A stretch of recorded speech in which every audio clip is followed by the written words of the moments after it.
Welcome to New York's number 2 sports show. The Rangers beat the Pittsburgh Penguins 7-4. Artemi Panarin records 5 points, 2 goals, 3 assists. Jonathan Quick was in net for the Rangers, and even though he gave up 4 goals, and some of them weren't the best in my opinion, he really was great, making a lot of key saves to Rangers, especially in the third period. Rangers kind of took their foot off the gas, and Pittsburgh had a lot of chances, but the game was never seriously in danger. Rangers scored 3 goals in the first, 2 in the second, 2 in the third, one of those being an empty net goal. But kind of just did what they had to do. Pittsburgh's a team that, is not going to make the playoffs. They are a team that is on the decline, after a great run of success. But, yeah, Tristan Jarry was pulled after allowing the 6th goal, which was in the third period. But, yeah, Panarin was the star of this game with 5 points, and he was trying to get that hat trick for the empty net goal when it was 6-4. And what would have been funny about that is, kind of a rare situation where you have 2 games in a row where last game, Braden Point had 3 goals and 3 assists, and Panarin almost did that. But now Panarin, 93 points. So that is 3 seasons of 90 points as a Ranger for Panarin. And it could have been more than that. It was going to happen in 2020 until COVID, and then it would have very likely happened in 2021 as well, if not for the shortened season, again, due to COVID. So, in full seasons, Panarin has reached that mark. It's pretty remarkable what he's done, and he's going to eclipse 100, barring injury, he's going to eclipse 100 points by a wide margin, and he would be the first 100-point getter since, I believe, Jaromir Jagr for the Rangers. But that line was really good. Trocheck, who only ended up, I think, with 2 points. I think he ended up, 2 assists. But I thought he was really good. And that's been the best offensive line this season. So I was wrong. I really thought that Chad Rueda would be inserted into the lineup. That did not happen. They kept the lineup the same. Of note, they did call up Adam Edstrom, but he was a healthy scratch. This was the 3rd game of the 4-game suspension for Matt Rempe. But they stuck with the same players. And there was one line change, which came as a little bit of a surprise. Jimmy Vesey was moved into the Wenberg-Kako line, and Cooley was with Goodrow and Brodzinski. However, in the third period, they did switch that. So we'll see tomorrow if they go back to Cooley with Wenberg and Kako, or if they went with what they started today. Tough to say, but definitely something to consider. But, yeah, definitely this was not anywhere close to the Rangers' best game. It was pretty sloppy, actually. But they did what they had to do. And, Jonathan Quick, who, a little bit of ups and downs, was really, I'd say, a key proponent in this win. Also, I thought Keandre Miller was one of the Rangers' better players. He's always going to be bound to the turnovers, and that is a thing, but I thought that he bounced back after a little bit of a rough game versus Tampa. So let's just jump right into it. And so the Rangers, coming off that Tampa Bay Lightning loss, but generally, have been playing very well lately. They actually, get off to a little bit of a slow start in this one. So the Penguins take the lead there was a lot of action, a lot of goal scoring, and a lot going on early in the first period. And it was John Ludwig scoring his 3rd goal of the season from Carter and Achari at 2:36. So this is a shot by Ludwig from kind of far out. I don't know if Quick saw it. Achari was in front, Zach Jones was in front, and it kind of finds its way through. And so it's 1-0 Penguins. But in about 30 seconds later, the Rangers tied up, and it's Kakko with his 9th goal of the season from Jimmy Vesey. So Vesey on that line makes a nice pass. Wenberg with a good job of providing some pressure and creating the turnover. So Wenberg with no assist, but he was a part of that. And it ends up with a Kakko goal past Tristan Jarry to give the Rangers to tie it up. And then less than 30 seconds after that, Adam Fox scores his 12th goal of the season. Really nice play, really nice slick backhand. Fox is pretty good at that, at elevating the backhand. So it makes a nice move, and the assists go to Panarin and Trocheck. So with that 12th goal by Fox, he ties his career high which he recorded last year in 82 games. He's gotten 12 this year in 57. So it's nice to see Fox scoring more goals, really way more than he has before. So if he can add that to his game, that'd be fantastic. So Rangers take a 2-1 lead. Then it's a penalty by Kakko at 4:37. He interferes with Michael Bunting. And I've noticed Kakko, who doesn't really normally take too many penalties, lately I noticed that he has just a bit, but the Ranger penalty kill kills it off.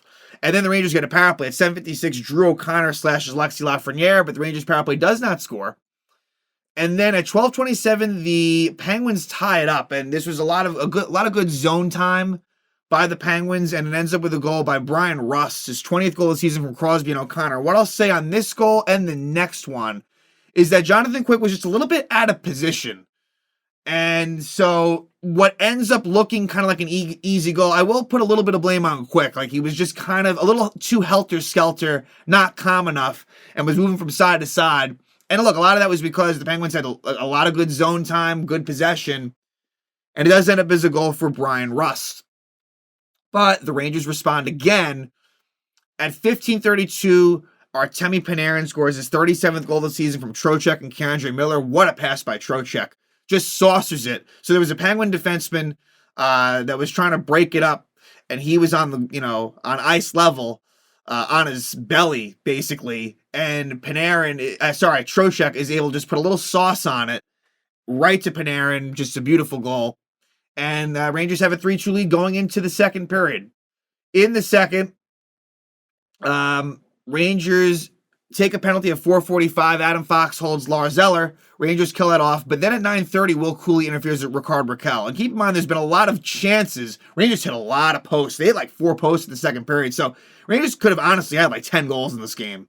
But Will Cooley takes a penalty, and the Penguins score. And the thing with that is, Cooley took a penalty late last game, and it led to the Lightning's game-winning goal, the Stamkos power play goal. So I guess maybe that's something to think about as far as the line changes by Laviolette. I wouldn't think it would be that simplistic, but maybe it factored into the decision. But again, that's 2 games in a row where Cooley takes a penalty. It does lead to a goal, and it's Lars Eller, his 13th goal of the season from Bunting and Rust at 10:10. So Penguins tied up again at 3, but the Rangers would get a power play, and the power play breaks through in a couple of instances here.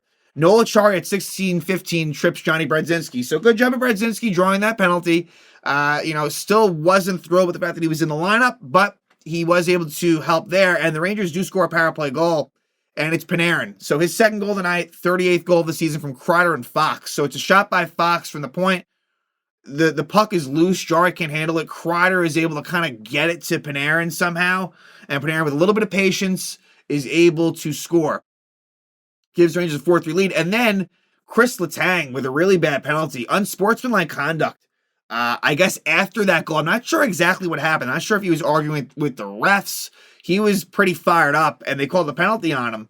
And Mika Zibanejad scores a power play goal. So at 17:32, that was a really big goal to give the Rangers their first 2-goal lead of the game. So Zibanejad's 21st goal of the season from Kreider and Panarin. Nice pass by Kreider. Nice passing play in general, but Kreider to his boy Mika, and it makes it 5-3. So 5-3 going to the third. And then at 4:41 of the third, K'Andre Miller, kind of a seeing eye shot, a screen in front by Trocheck, and it's a goal for Miller, his 8th of the season from Lafreniere and Panarin. So with that, Panarin 5 points on the night. Pretty crazy. He's got 55 assists on the season. And yeah, so Rangers take a 6-3 lead. But then at 7:23, not a great play by Adam Fox, where he tries to dive for a puck at the offensive blue line. He probably should have taken a little bit of a safer approach up 6-3. He had Lindgren right there. No need for it. And the Penguins go to an odd-man rush and score. No blame goes to Jonathan Quick on this one. And it's Puustinen scoring his 3rd goal of the season from Riley Smith and Lars Eller. And so it is 6-4 at this point. And then really from there, the Penguins really were the better team. Rangers were defensively kind of sitting back a little bit, took their foot off the gas, but Quick was up for the challenge, made a bunch of really good saves to keep it at a 2-goal game, and eventually the Penguins pull the goalie, and after Panarin tried, there was a couple of icings where Panarin was going for the hat trick. He doesn't get it, but Chris Kreider scores. So Kreider with the empty net goal, his 33rd goal of the season, and K'Andre Miller gets the assist. So 3-point nights for Chris Kreider and Keandre Miller. So the Rangers win 7-4. This was their second meeting with the Penguins, only playing the Penguins 3 times this season. And they have actually not yet played at MSG, which is weird for a division opponent that it's taken so long. And we saw that it took a while for the Devils. So the Penguins don't come to MSG till April 1st. And the Devils just had their first game at MSG, about a week ago. And then sticking with that theme, the Islanders tomorrow are going to be at MSG for the first time this season as well. So pretty weird how, like, pretty big division rivals, and I think the same thing with the Flyers as well, I believe, where that soon they'll have, that's very odd, how that just kind of worked out. No rhyme or reason to it. It's it's kind of random, but yeah, not, in general, not too many divisional games and not too many home divisional games, until very late in the season. But to that point, so the Rangers, their record improves to 44-19-4. So 67 games, 92 points, 15 games left, and now they'll play the Islanders. And it's the first time they've played the Islanders since that Stadium Series game, which was a great, crazy game that the Rangers won 6-5 in overtime. This is the Rangers' first home game against the Islanders since December of 2022. So it'll be interesting to see a matinee game. And the Islanders are going to be very, very hungry for many, many reasons. They are coming off of a tough loss in overtime to the Ottawa Senators. They were able to get a point, but they are on a 3-game losing streak after, I think they won 6 in a row. So, and look, there is a chance that this, although I wouldn't call it likely, like I still think you're most likely looking at Rangers Lightning. I still think that's the most likely matchup in the first round. There's definitely a chance that it's Rangers-Islanders, so you're looking at maybe another potential playoff preview. But it'll be Sorokin versus Shesterkin, as Varlamov was in for the Islanders today, and Quick, of course, for the Rangers. So as far as the lineup for the Rangers, I'd expect it to be the same, but knowing it's a quick back-to-back, quick turnaround, maybe they will make a change, right? There certainly are options to do so with Ruedel, sitting there as well as Edstrom. So you never know. But yeah, like this Islander game, I'm definitely more intrigued by than the Penguin one, for what it's worth. I mean, the Penguins are a team that's not going to make the playoffs. The Islanders, it's a little bit of a different story. And there's a lot of Ranger Islander games down the stretch here. So the Islanders are going to be the Rangers are going to have to find a way to match their intensity, and Igor's going to have to play well. And Igor has struggled in his career versus the Islanders. For whatever the reason, he has. So, I would imagine in the Sorokin-Shesterkin head-to-head matchups, just from a win-loss standpoint, I would assume that Sorokin has the edge there. Of course, Shesterkin didn't always face Sorokin. I'm sure it was a lot of Varlamov as well. And we know that Varlamov, has certainly had the Rangers' number for sure in recent memory. But this will be an interesting one. Rangers haven't played at home in a little bit. Their last game, like I said, was that Devil game. So they had just had a 3-game road trip, and now they come back home. And yeah, hopefully no worse for wear. They were banged up a bit in that Lightning game, but I'd like to believe they didn't come out of this one, any more injured. So Rangers get it done. Panarin 5 points is the big star of the game. They beat the Penguins 7-4, and now they will try to win again in the second game of a back-to-back, as they will come home to take on the New York Islanders.